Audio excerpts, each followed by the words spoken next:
अभिवादन स्वीकार करें। कृष्णा त्रिपाठी।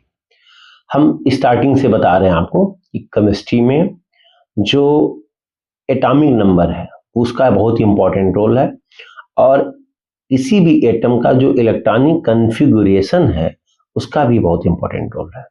यानी दोनों आपको अच्छे से जानना होगा। एटॉमिक नंबर आपको लर्न होना चाहिए, इलेक्ट्रॉनिक कन्फिगुरेशन सिस्टम से समझना होगा आपको।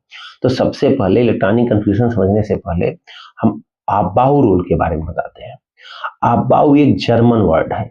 इसका अर्थ होता है कि निर्माण करना, मतलब बनाना। अबाउ का अर्थ ही होता है। यानी इलेक्ट्रॉनिक कन्फिगरेशन की बात करें तो अबाउ ये कहते हैं कि सबसे पहले जो जिसकी एनर्जी लोअर है, लोअर एनर्जी वाले ऑर्बिटल में इलेक्ट्रॉन को भरते हैं। मतलब इनका ये कहना है कि जो एक्चुअल में नीडी है पहले उसकी मदद हो, गरीब की मदद हो, तब किसी अमीर की मदद हो। क्या कहते हैं ये, क्या है ये रूल कि पहले इलेक्ट्रॉन 1s में भरिए, फिर 2s में, फिर 2p में, फिर 3s में, फिर 3p में।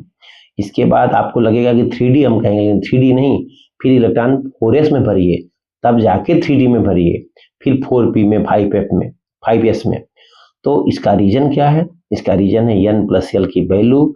n है प्रिंसिपल क्वांटम नंबर, इसे ये, और एल है azimuthal quantum number. Principal quantum number shell बताता है, azimuthal quantum number sub shell बताता है। अगर 3d के लिए n प्लस एल की वैल्यू निकालेंगे तो 5 आएगा, और 4s के लिए n प्लस एल की वैल्यू निकालेंगे तो 4 आएगा, क्योंकि 4 प्लस 0 करेंगे। s के लिए जो एल की वैल्यू होती है वो 0 होती है, P के लिए 1 होती है, और D के लिए 2 होती है। तो 3D में 3 प्लस 2 करेंगे तो 5 आएगा। 4s की वैल्यू, 4s के लिए n प्लस एल की वैल्यू 4 आ रही है, और 3D में 5 आ रहा है। तो जो 4s है इसकी एनर्जी कम है, इसकी ऊर्जा कम है, इसलिए इलेक्ट्रॉन इसमें पहले भरे जा रहे हैं।